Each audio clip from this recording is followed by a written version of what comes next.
नमस्कार, खबर में आपका स्वागत है। मैं हूं राघवेंद्र सिंह। आज हम बात करेंगे एक ऐसे विषय पर, एक ऐसे मुद्दे पर जो आम आदमी से जुड़ा हुआ है। दरअसल metro city versus master plan की हम बात कर रहे हैं। मध्य प्रदेश की राजधानी सहित मध्य प्रदेश की आर्थिक राजधानी इंदौर सहित जो खास 5 शहर हैं, उनके मास्टर प्लान पिछले 20 साल से प्रतीक्षारत है। ये तो हुई मास्टर प्लान के बिना शहरों के विकास की, यानी बेतरतीब डेवलपमेंट की बात। आज हम बात करने वाले हैं किस तरह से मास्टर प्लान के बिना मेट्रो सिटी का कल्चर डेवलप किया जाए।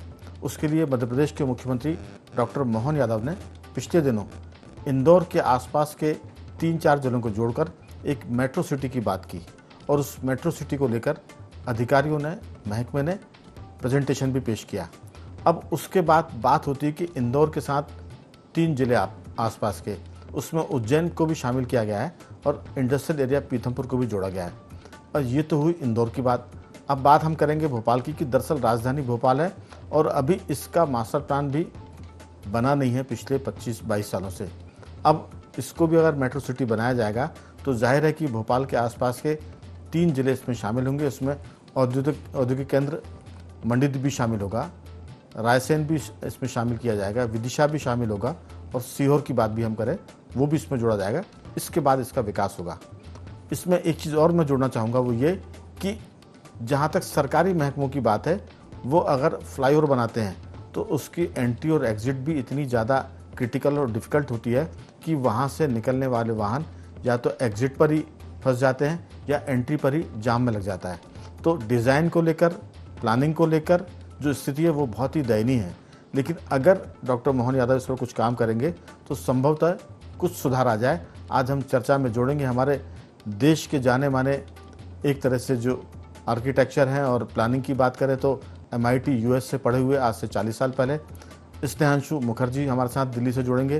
टेलीफोन लाइन पर उनसे हम बात करेंगे क्योंकि उनको दिल्ली के मेट्रो सिटी NCR के विकास करने का गहरा तजुर्बा है।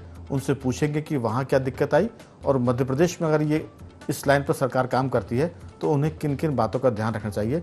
तो मुख्य चीज़ बात होगी हमारे स्नेहांशु मुखर्जी साहब से और उसके बाद हमारे साथ जुड़ेंगे हमारे स्टूडियो के 2 विशेष मेहमान, असिस्टेंट प्रोफेसर हमारे साथ जुड़ेंगे सौरभ जी। सौरभ जी, आपका बहुत बहुत स्वागत है। और आज की चर्चा में एक यंग अर्बन एक्सपर्ट प्रखर राठी जी भी हमारे साथ मौजूद हैं स्टूडियो में। प्रखर जी, आपका बहुत बहुत स्वागत है।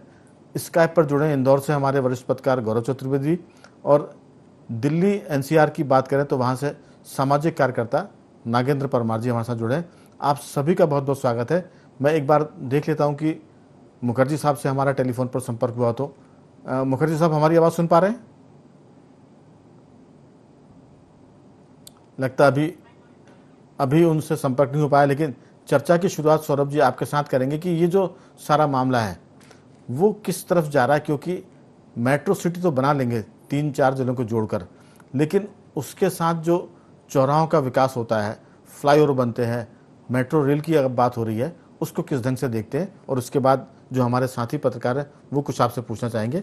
सौरभ जी, भोपाल के बड़े एक संस्थान है जिसमें हम कहते हैं कि प्लानिंग की जहाँ बात होती है और उसके साथ साथ अर्बन आर्किटेक्चर की बात होती है, वहाँ बच्चों को पढ़ाने का काम भी करते हैं और प्लानिंग पर भी काम करते हैं। अभी आपकी राय। नमस्कार, आप सभी को नमस्कार। अगर हम भोपाल की बात करें तो आज हमें यह भी देखना पड़ेगा कि जिस भोपाल की हम बात कर रहे हैं वो हम 2024 में बात कर रहे हैं, जबकि जलवायु परिवर्तन एक विश्व स्तर पर एक बहुत बड़ी चुनौती बन चुका है। जो आपदाएं 100 साल में एक बार आती थी वो हम देख रहे हैं कि विश्व भर में, भारतवर्ष में साल दर साल आ रही हैं जी। साथ ही जल संकट। सौरभ जी, माफ़ी के साथ मैं सिर्फ इतना बता दूं कि हमारे साथ दिल्ली से जुड़ गए हैं स्नेहांशु मुखर्जी जी। मुखर्जी साहब, आपका बहुत बहुत स्वागत है। नमस्कार जी। आपको भी धन्यवाद मुझे शो पे बुलाने के लिए। दरअसल हमारा स्वार्थ ये कि मध्य प्रदेश में सरकार प्लानिंग कर रही है कि एक जिले के अलावा 3-4 जिलों को जोड़कर मेट्रो सिटी बनाने की। आपने US से इसकी पूरी पढ़ाई की आज से 40 साल पहले। उसके बाद आपके पास तजुर्बा है 36 साल, 36 ईयर कम से कम दिल्ली में काम करने का, सरकारी महकमों के साथ वहाँ डीलिंग करने का 39 ईयर्स का। हम जानना चाहते हैं कि मध्य प्रदेश के लिहाज से क्या दिक्कतें आती है मेट्रो सिटीज़ के डेवलपमेंट पर और दिल्ली में आपने क्या चीज़ें ऐसी देखी जो वहाँ लोगों को दुख दे रही है? अगर मध्य प्रदेश में जो शहर इस तरह से विकसित होते हैं उसमें किस किस बात की सावधानी बरतनी चाहिए और आम आदमी इसको लेकर कितना सजग रहे ताकि सरकार गलती ना कर पाए? मुखर्जी साहब, आपकी राय। जी, तो मैं जैसे दिल्ली का जो एनसीआर बोला जाता है आजकल, नेशनल कैपिटल रीजन, जी उसी के एक शहर में रहता हूँ जिसका नाम है नोएडा जी या गौतम बुद्ध नगर। अब जब गौतम बुद्ध नगर बना था तब नोएडा ही नाम था, new Okhla industrial development area, और उसका पर्पस ये था कि दिल्ली से इंडस्ट्रीज को जमुना के उस तरफ ले जाया जाए और यूपी के अंदर अलग से एक सैटेलाइट टाउन की तरह बनाया जाए। अब बात ये रही कि ये बहुत साल पहले की बात है, आई थिंक 1980s की बात है जब ये बनी थी। अब हुआ ये है कि इस तरह से हर शहर को जोड़ा जा रहा है। नोएडा तो हालांकि नया शहर बनाया गया था इसी पर्पस से, दिल्ली के डिकंजेशन के लिए, जी पर अब जैसे Ghaziabad almost part of Delhi हो चुका है, मेरठ को जोड़ दिया गया है रिसेंटली विद एक्सप्रेसवेज, अलवर को भी जोड़ा जाएगा, और गुड़गांव तो अब ऑलमोस्ट पार्ट ऑफ दिल्ली बन चुका है। तो हुआ ये है इन द प्रोसेस कि इतना बड़ा एरिया जो है अर्बनाइज हो गया है, और बीच में जितने भी खेती, जंगल, पहाड़ जो भी था वो सब कम से कम पिछले 10-15 साल के अंदर कंप्लीटली मिट चुका है। और आए दिन हम पेपर में देखते हैं कि सुप्रीम कोर्ट में केस चल रही है कि ये एरिया में माइनिंग नहीं होनी चाहिए थी या बिल्डिंगें नहीं बननी चाहिए थी, ये फॉरेस्ट एरिया था या अरावली रेंज है, और ये सब जो है अब पता नहीं कोर्ट केस का क्या निकलेगा, क्योंकि आपको मालूम ही होगा कोर्ट केसेस बड़े लंबे चलते हैं, ऑल्दो पीआईएल थोड़े जल्दी हो जाते हैं, पर फिर भी एक्शन लेने के बाद भी, कोर्ट के रूलिंग आने के बाद भी कुछ ना कुछ होता ही रहता है जो इस पूरे एरिया को खराब करा जा रहा है। बिल्कुल। एक सिंपल तरीके से अगर हम इस चीज को समझें तो इसमें हो क्या रहा है, इसमें सिर्फ रियल एस्टेट का ही फायदा हो रहा है।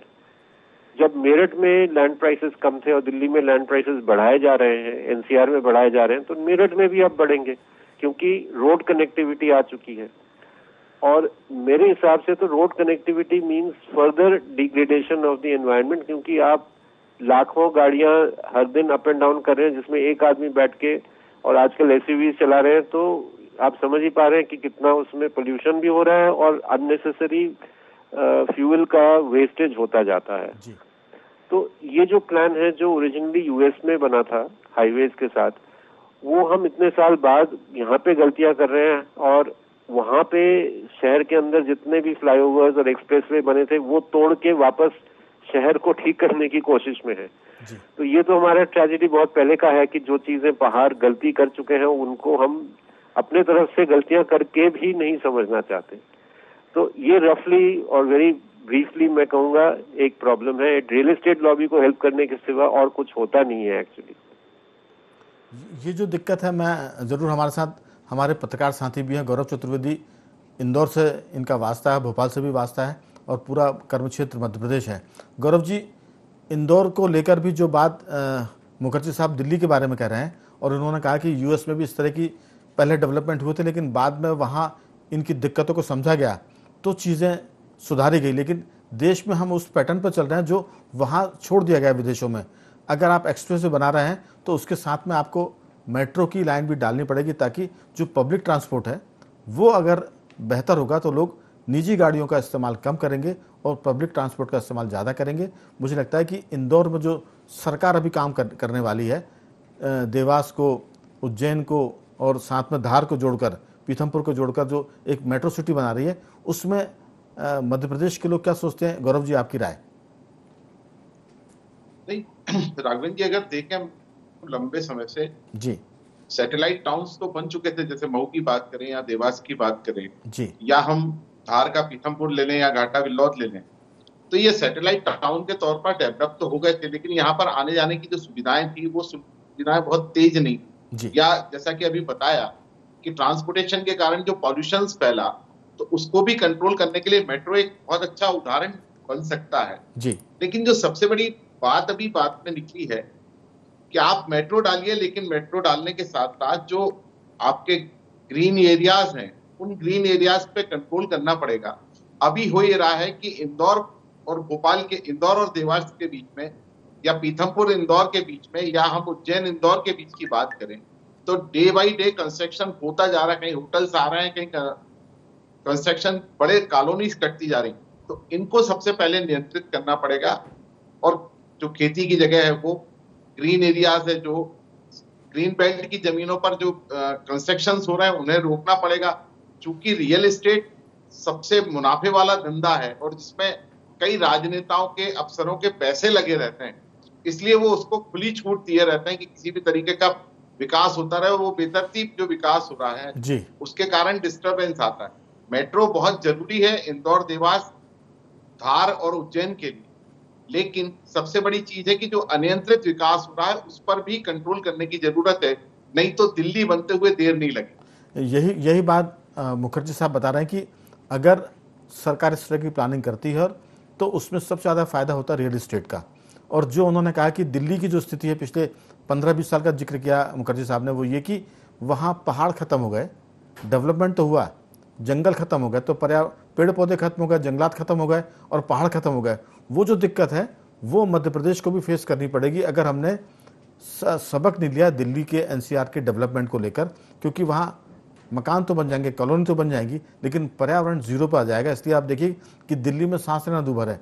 अगर दिल्ली में जो लोग रहते हैं अस्थमा के मरीज हैं और विदेशी कोई आता तो उसकी 4 दिन में कम से कम 20 से 40 मिनट की लाइफ कम हो जाती। अगर वो बहुत रह जाता है तो 15-20 दिन लाइफ कम हो जाती। ये फिगर निकल कर आए हैं। मैं दिल्ली के हमारे साथी नागेंद्र जी से पूछूंगा, नागेंद्र जी, जो बात मुखर्जी साहब ने की है उससे आप कितना इत्तेफाक रखते हैं या हालात इससे भी ज़्यादा खतरनाक है? नहीं, मुखर्जी साहब ने कहा है वो काफी हद तक मैं उस बात से इत्तेफाक रखता हूँ। दरअसल स्थिति ये है, जहां भी मास्टर प्लान आते हैं या विकास की योजनाएं आती है राघवेंद्र जी, तो मैं एक उदाहरण देना चाहूंगा कि मान लीजिए एक कोरे कपड़े को अगर हम स्टिच करवाते हैं तो वो उस व्यक्ति की फिटिंग के अनुरूप होता है, लेकिन उसे सिर्फ अल्टर किया जाए या उसको रफू किया जाए तो रफू या अल्टर जैसा ही काम देगा, उसकी फिटिंग ठीक नहीं हो। हम ठीक यही कर रहे हैं अपने शहरों के साथ, मास्टर प्लान के नाम पे सिर्फ उन्हें रफू कर रहे हैं और उन्हें अल्टर कर रहे हैं। योजनाओं के लिए देखिए, किसी भी शहर के लिए बनेगी योजना, उसके लिए वो व्यवहारिक होनी चाहिए, अनुकूलनीय हो और वो जरूरतों के प्रति उत्तरदायी हो। क्या हमारा शहरी विकास प्राधिकरण या स्थानीय प्रशासन जब वो बनाता है तो ऐसा होता है क्या? ज्यादातर योजनाएं बंद एसी कमरों में बैठ के बना ली जाती हैं, जो जब जमीन पे उतरती हैं, धरातल पे उतरती हैं, तो वो अव्यवहारिक सिद्ध होती हैं। दूसरा क्या है कि जिम्मेवारी और निर्णय और फैसले होते हैं, उनका केंद्र एक नहीं है, उनके अनेक केंद्र होते हैं जिसमें वो उलझ जाती हैं। बिल्कुल। दिल्ली एनसीआर में गुड़गांव और दिल्ली और नोएडा में आपको बहुत सारे ओवरब्रिज ऐसे मिल जाएंगे, 3-3, 4-4 किलोमीटर लंबे ओवरब्रिज हैं, जिनमें आसपास की रहने वाली कॉलोनी या बस्तियों के लिए कट नहीं है और वहां के स्थानीय निवासी 1-1, 1.5-1.5, 2-2 किलोमीटर रॉन्ग साइड में रोजाना चलते हैं, जो जीवन के लिए एक आपराधिक गतिविधि है जो भी। और अंडरपास जो बनाए गए हैं, आप चैनलों पे देखते ही हैं कि किस तरह बारिश आते ही वो लबालब पानी से भर जाते हैं और जाने अनजाने लोग उनको पार करने के लिए घुसते हैं तो अपनी जान गंवा बैठते हैं। ये हमारे मास्टर प्लान का और ब्लूप्रिंट जो उनके लिए बनते हैं उनकी हकीकत है ये करनी। और शहरी योजनाएं हम बनाते हैं तो शहरी योजनाओं बनाने के लिए हमारे पास डिजिटल संसाधन कहाँ है? क्या सरकार पूरी तरह डिजिटल संसाधनों से लैस है उनकी निगरानी करने के लिए? मुझे तो नहीं लगता। ये जो खतरे हैं यही तो बताते हैं कि आपने मेट्रो शहर के आप डेवलपमेंट की बात तो करते हैं, लेकिन ना आपके पास बेहतर डिज़ाइन करने वाले लोग हैं, ना अर्बन प्लानिंग करने वाले लोग हैं, और ना आपके पास ये है कि जो पब्लिक ट्रांसपोर्टेशन की जो स्थिति है वो आप मजबूत नहीं कर पा रहे हैं। उसके चलते निजी वाहन सड़कों पर दौड़ते हैं और वो जो वाहनों की संख्या बढ़ती है उससे पर्यावरण के साथ साथ बहुत स्थिति बिगड़ती है। लोग बीमार पड़ रहे हैं, सांसों की तकलीफ से दो चार हो रहे हैं, तो ये अलग खतरे हैं, उसके साइड इफेक्ट है। लेकिन मैं पूछूंगा सौरभ जी, सबसे अंत में आऊँगा प्रखर जी आपके पास। इस बीच में अगर मुखर्जी साहब आप कुछ बोलना चाहें तो इंटरव्यू कर सकते हैं, क्योंकि आज की जो मुख्य बातचीत है वो आपकी तरफ से आनी है और हम लोग आपकी बातचीत की बहुत बेसब्री से प्रतीक्षा कर रहे हैं, क्योंकि आप जो बोलेंगे वो स्पेन, अमेरिका, इंग्लैंड और वो तमाम चीज़ों के साथ जुड़ा हुआ होगा जो वहाँ की विकास ने भुगती है, विकास के नाम पर जो लोगों ने परेशानी झेली है। सौरभ जी आपकी राय, क्योंकि शहरों में तो जिम्मेदारी का, अकाउंटेबिलिटी का बहुत संकट है, सरकार के महकमे के भीतर भी सड़कें खराब बन जाती, डिज़ाइन गड़बड़ होता है, एक्सीडेंट जोन में वो कन्वर्ट हो जाते हैं, फ्लाईओवर की डिज़ाइन ठीक नहीं होती है, एंट्री एग्जिट गड़बड़ होते हैं, और जो चौराहे डेवलप होते हैं उसमें भी रोटरी बनेगी, छोटी बनेगी, बड़ी बनेगी, ये भी हम तय नहीं कर पाते। और झुग्गियों की तो बात बहुत ही अलग है। आपकी राय? जी राघवेंद्र जी नमस्कार जी। सबसे पहले ये एक मैं बड़ा फ्रेम लेता हूँ। मैं कह रहा हूँ कि 2024 एक ऐसा वर्ष है जिसमें भारत पूरे विश्व की उन देशों में जो सबसे ज़्यादा खामियाजा भुगत रहे हैं आपदाओं का, उसमें से पहले 5 देशों में से एक देश है। हमारा देश एक ऐसा देश है जो आपदाओं से इतनी ऐसे जूझ रहा है कि हमारी 6% हमारा जो जीडीपी है, हमारा जो सकल उत्पाद है, हम उसमें खो दे रहे हैं। 2024 एक ऐसा वर्ष है जिसमें दिल्ली एक दिन में सूखे की स्थिति से, जिसमें लोगों के पास पानी नहीं था पीने के लिए, उसमें से कि बाढ़ की स्थिति में आ गया। ये 2024 ये ऐसा वर्ष था। तो ये हमें याद रखना है कि हम एक महानगर, ऐसा विशाल महानगर कि हम और पूरे देश में ऐसे हैं शहर जिसमें पानी की 80% हमारी जो आबादी है वो पानी के जल संकट से जूझ रही है, और जो कि एक्सट्रीम स्ट्रेस है 80%। दैट्स अ वेरी लार्ज, बहुत ही बड़ा एक आंकड़ा है ये जी। और इस वर्ष हम मतलब अगर हम कोई भी प्लानिंग करते हैं तो हमें ये कोई ऐसी प्लानिंग हो नहीं सकती आज की डेट में जिसको आप कहें कि जो जलवायु परिवर्तन से इन्फॉर्म नहीं हो। और तो सबसे पहले जो भी मेट्रोपॉलिटन प्लान है, जो भी प्लानिंग की जो भी तौर तरीका है, सबसे पहले तो उसका मानक ये होना चाहिए कि क्या वो जलवायु परिवर्तन से जो हमारा देश जूझ रहा है, जो हमारे शहर जूझ रहे हैं, क्या वो उसके लिए अडेप्ट करता है? क्या वो उसका सोल्यूशन हमें दे सकता है? क्या जिस जल संकट की हमारी 80% आबादी जिस जल संकट से जूझ रही है, क्या ये मास्टर प्लान, क्या ये मेट्रोपॉलिटन डेवलपमेंट प्लान, क्या उसके बारे में कुछ कहता है? जो हमारे $80 बिलियन की जो कॉस्ट सिर्फ 1 या 2 शहर हर साल फ्लडिंग में देते हैं, मतलब आपका जीडीपी से वो डायरेक्ट डेबिट है जी, $80 बिलियन। क्या वो मास्टर प्लान फ्लडिंग को रोक सकता है? क्या उसके बारे में उसका कोई विचार है? तो ये जो मुद्दे हैं ये बहुत बड़े, बहुत अहम और बहुत ही, क्योंकि ये देखिए अगर मेरी नेबरहुड फ्लड होती है, मेरा घर फ्लड होता है, तो उसकी कॉस्ट मैं उठाता हूँ। मेरी जो सेविंग्स हैं, जो मिडिल क्लास की सेविंग्स हैं, वो एक रात में निपट जाती हैं। तो ये सब, और उसका जो खामियाजा है वो रियल एस्टेट इंडस्ट्री नहीं भुगतती। मतलब आप ये देखिए कि हमारा हमने एक ऐसा ढांचा बनाया है जिसको हम रियल एस्टेट स्टेट कहते हैं। बिल्कुल। तो it is a deep state with in the real estate. मतलब रियल एस्टेट का जो निजीकरण हुआ है उसका जो और ये विश्व भर में हुआ है, ऐसा नहीं कि भारत में हुआ है। लेकिन अगर आप अर्बन पॉलिसी की बात करें, दुनिया से हम सबक ले सकते हैं जी कि अगर इस तरह का डेवलपमेंट हो रहा है तो हम उसको कैसे उससे बचें। क्योंकि मैं एक बात सिर्फ इसमें जोड़ूंगा कि दुनिया में विकास का मामला अभी यूरोप कंट्रीज की तरफ था, अब कहते हैं कि 21वीं सदी भारत की है। और मैं ये कहता हूँ कि उस 21वीं सदी में भारत में अगर किसी राज्य का समय आने वाला है तो वो मध्य प्रदेश है। तो उसमें प्रखर राठी जैसे जो अर्बन प्लानर हैं, जो सिटी प्लानिंग के लिए पढ़ाई करके आते हैं, जो उसमें मास्टर डिग्री लेते हैं, प्रखर जो दुनिया बढ़ रही है, जो भारत बढ़ रहा है, उसमें जो बात सौरभ जी कह रहा है, जो चिंता मुखर्जी या गौरव जी या नागेंद्र जी ने बताई है, उसका कोई सॉल्यूशन नई पीढ़ी के पास है? इसमें मैं पहले ये बोलना चाहूँगा कि डिफरेंट स्केल्स ऑफ प्लानिंग होती है। सिर्फ एक मेट्रोपॉलिटन प्लान बनाने से आप एक नेबरहुड का सॉल्यूशंस नहीं कर सकते, या फिर सिर्फ एक नेबरहुड प्लान बना के आप पूरे शहर या रीजनल एरिया का सॉल्यूशन नहीं कर सकते हैं। तो डिफरेंट स्केल ऑफ प्लानिंग के अलग अलग प्लान्स के उपयोग अलग अलग रहते हैं। अभी जैसे बात करें अपन अगर भोपाल मास्टर प्लान की, तो भोपाल मास्टर प्लान 2005 तक के लिए बना था, जो कि अभी 2024 हो गया है। तब भी वो अभी तक पूरे इम्प्लीमेंट नहीं हो पाया। प्लान तो पेपर में बन रहे हैं, पर मौके पर वो रोड्स बन रही है नहीं बन रही, वैसा प्लानिंग हो रही है नहीं हो रही, ये बहुत निर्भर करता है कि उसकी स्टडीज़ क्या हैं, क्या क्या इश्यूज आ रहे हैं उसमें। तब हम बात करते हैं मेट्रोपॉलिटन एरियाज़ की, तब हम रीजनल स्केल पर पहले ये डिफाइन करते हैं कि कितने एरिया अर्बन होना चाहिए, उससे हम एनवायरनमेंट एरियाज़ के कैसे बचा सकते हैं, रिवर्स नेचुरल ड्रेनेज को कैसे कंट्रोल कर सकते हैं, उनके along balance development, sustainable development कैसे कर सकते हैं। इसलिए अपन मेट्रोपॉलिटन प्लान बनाते हैं। उसके बाद इसके बाद डेवलपमेंट प्लान, मास्टर प्लान की भी ज़रूरत रहेगी, क्योंकि वो सिटी लेवल प्लान होता है। रीजनल लेवल प्लान में हम जनरली डिजास्टर मैनेजमेंट, ये सारे फैक्टर्स ज़्यादा उसमें फोकस में रखते हैं। तो प्लान बनाने के बाद उसका आउटकम क्या आ रहा है एंड उसमें इम्प्लीमेंटेशन हम एवरी 2-3 ईयर्स के बाद रिवाइज करके कैसे इंप्रूव कर सकते हैं, उस पर ज़्यादा फोकस होना चाहिए। बिल्कुल। दरअसल मुखर्जी साहब, जो आपने चिंता जताई कि दिल्ली का डेवलपमेंट हुआ, अब तो मेरठ भी उसमें शामिल हो गया है, नोएडा का आपने किस्सा बता ही दिया है कि पूरे पहाड़ और जंगल खत्म हो गए। अब मध्य प्रदेश में मेट्रो सिटीज़ डेवलपमेंट की बात हो रही है, सैटेलाइट सिटी यहाँ बन चुकी हैं।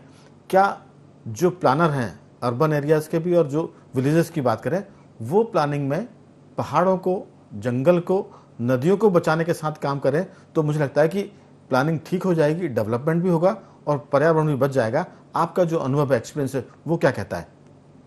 देखिए, इसमें एक बहुत इंटरेस्टिंग बात यह है कि इंदौर ऐसा शहर है जिसका ब्रिटिश पीरियड में जब राजा थे वहाँ के, उन्होंने एक बहुत ही फेमस बायोलॉजिस्ट को बुलाया था, पैट्रिक गेडीज। सौरभ जानेंगे उनके बारे में काफी सारा। और वो मास्टर प्लान उस टाइम बनी थी, जो अब जो मास्टर प्लान बन रहे हैं दिल्ली का, खास करके दिल्ली का मास्टर प्लान सबसे पुराना माना जा सकता है पोस्ट इंडिपेंडेंस। उसके मुकाबले में जो पैट्रिक गेडीज ने बनवाए थे मास्टर प्लान, वो बहुत ही अलग है। इंदौर, इनफैक्ट भोपाल में ही आपके एक पत्रकार मेरे मित्र हैं, रहते हैं, अभिलाष जी खांडेकर, उन्होंने ये छपवाई थी दोबारा, ये 3 वॉल्यूम्स या नहीं 2 वॉल्यूम्स में दोबारा से उन्होंने रीप्रिंट कराई थी ये मास्टर प्लान, उस पर चर्चा के लिए। अनफॉर्चुनेटली हमारे जो प्लानर्स हैं वो ये चीजें अपने कॉलेज में जरूर पढ़ते होंगे, पर जब वो मास्टर प्लान बनाने लगते हैं तो ये फॉलो नहीं हो पाता है। और पैट्रिक गेडीज का पूरा आइडिया ही वो था कि माइक्रो लेवल प्लानिंग होगी, जिसमें आप उनका एक टर्म था सर्जिकल प्लानिंग बोल के, जिसमें आप माइनर चीजें चेंज करके एज इट इज शहर को इम्प्रूव कर सकते हैं, कीपिंग इन माइंड सारा, कहाँ पे बगीचा, कहाँ पे पानी का स्रोत, नदी के साथ उसका क्या रिलेशनशिप, एनवायरमेंटली, क्योंकि वो खुद बायोलॉजिस्ट थे जी, तो एनवायरमेंटली कोई डिग्रेडेशन ना करके शहर को कैसे बसाया जाए, दैट इज वन। और ये इंदौर का एग्जाम्पल है जो मध्य प्रदेश में आपके साथ ही है, भोपाल के पास जी। दूसरी बात यह है कि मेरे बहुत साल पहले एक मैंने ऑल इंडिया रेडियो में इंटरव्यू सुना था चार्ल्स कोरिया के साथ। चार्ल्स कोरिया भी आप जानते हैं, भारत भवन और असेंबली बिल्डिंग उन्होंने डिजाइन की है भोपाल में जी। तो उनको इंटरव्यूअर ने ये पूछा कि पहले जितने शहर थे उसमें हालात इतना बिगड़ा हुआ क्यों नहीं था जितना कि अभी हो चुका है। उसका तो एक रीजन ये है कि माइग्रेशन है, सब जानते हैं जी। अब मैं माइग्रेशन पे नेक्स्ट पॉइंट पे आऊंगा, पर कोरिया का जो आंसर था वो बड़ा इंटरेस्टिंग था।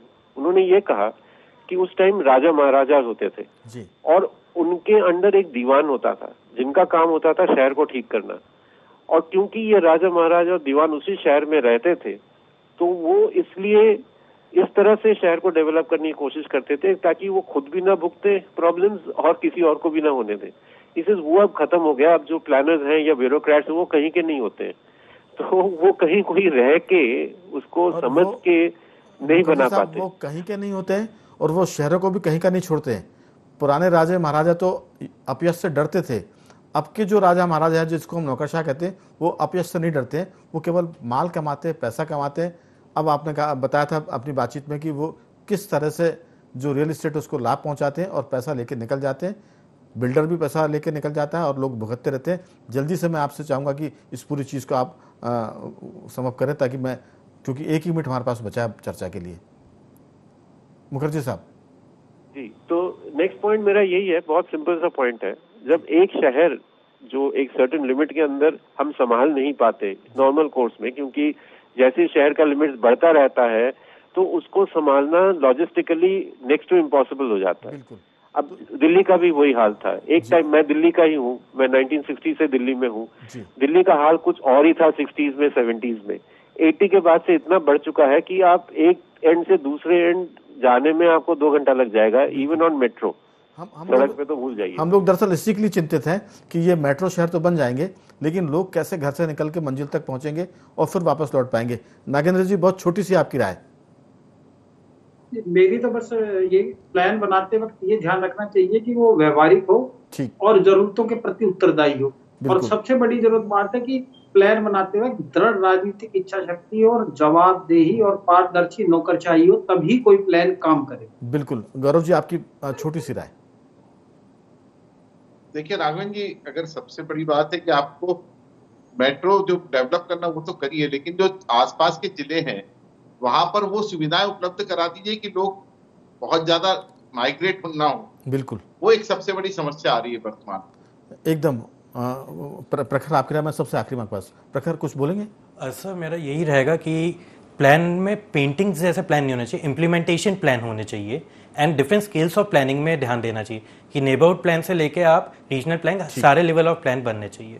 ठीक है, यानी प्लानिंग के साथ साथ इम्प्लीमेंट पर भी उतनी बारीकी से काम करने की जरूरत है। सौरभ जी, आपकी अंतिम टिप्पणी। मेरी राय ये है कि सबसे पहले सिर्फ इकोनॉमिक्स एक प्लान को डिक्टेट नहीं कर सकता। ह्यूमन लाइव्स, शहर बनता है लोगों से और उनकी कॉन्विवियलिटी, उनके क्वालिटी ऑफ लाइफ की वजह से आपका शहर बनता है, इसलिए आपका शहर जाना माना जाता है। और प्राकृतिक आपदाएं इस तरह बढ़ गई हैं कि हमें उनकी तरफ बिल्कुल बहुत सावधानी से एक प्लान को बनाना पड़ेगा, जिससे कि प्राकृतिक आपदाओं का जो कॉस्ट नागरिक उठा रहे हैं वो कम हो पाए। बिल्कुल।